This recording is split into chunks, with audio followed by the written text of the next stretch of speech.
Hi everyone, my name is Rozie and this is my friend Cosmo. I am not a professional, but I hope I can give you a few tips for helping you wrangle in your dog who is maybe a little harder to take on walks. Alright, here we go. Hey, Cosmo, sit. Good boy.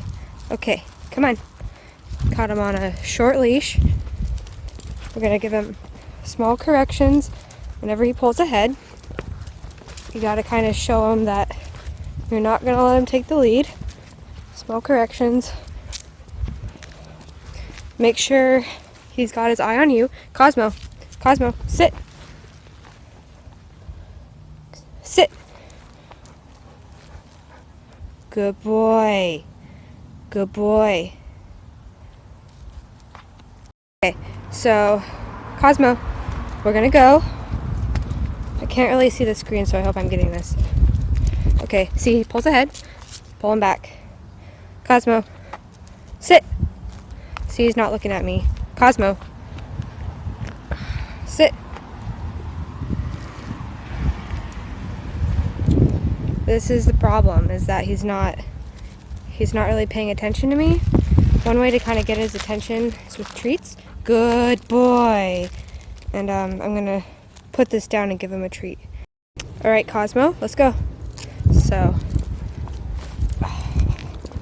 it's important to always have his attention because you're in charge and he should know that. So rather than zooming all over the place, Cosmo, sit. Good boy. Hey, Cosmo.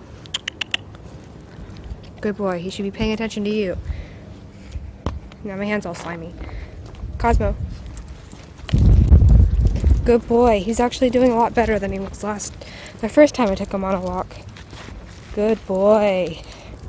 So, whenever he thinks he can go somewhere, you just gently correct him with a tug on the leash. And you do this very consistently. Cosmo, sit. Sit. Now he's looking at the neighbors. Cosmo.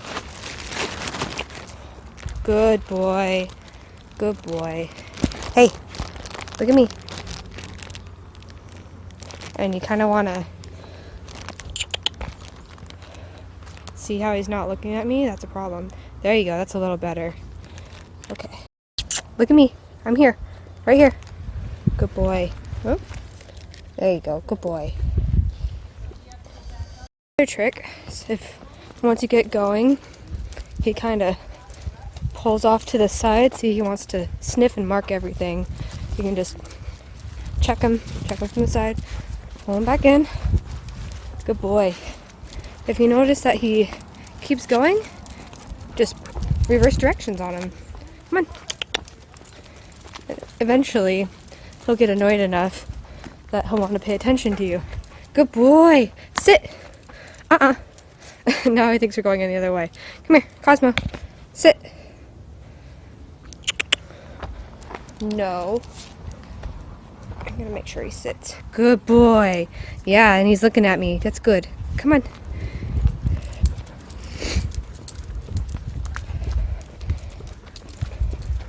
See how I'm kind of inching up the leash so he doesn't have a lot of room to pull forward, and so that I have more control of him if he decides to jump after something, because he is known to go after other dogs when on walks.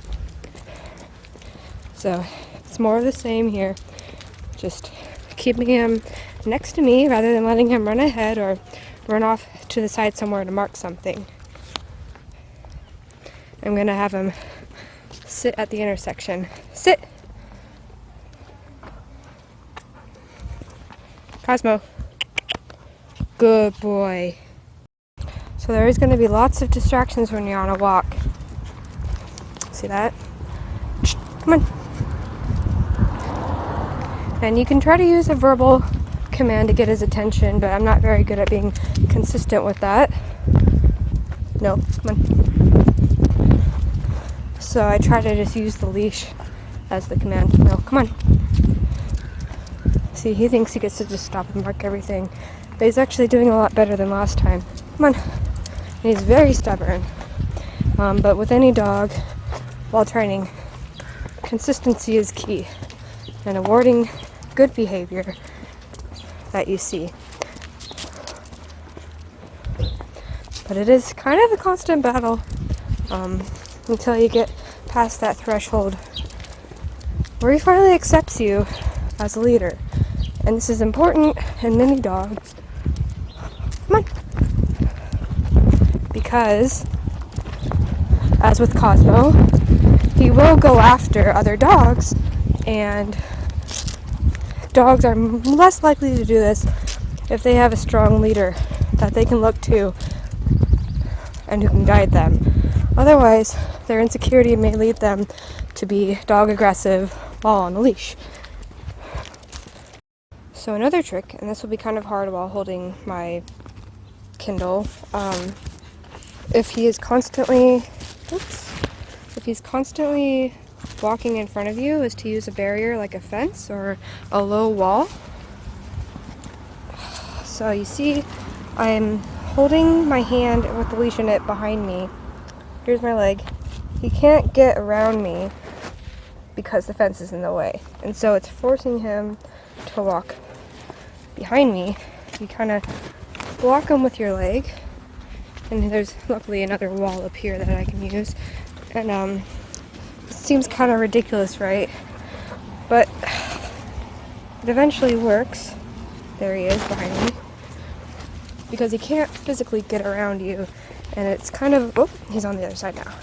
Kind of forces him to resign to the fact that you're the leader, you're in front, and you're what's important. Hey.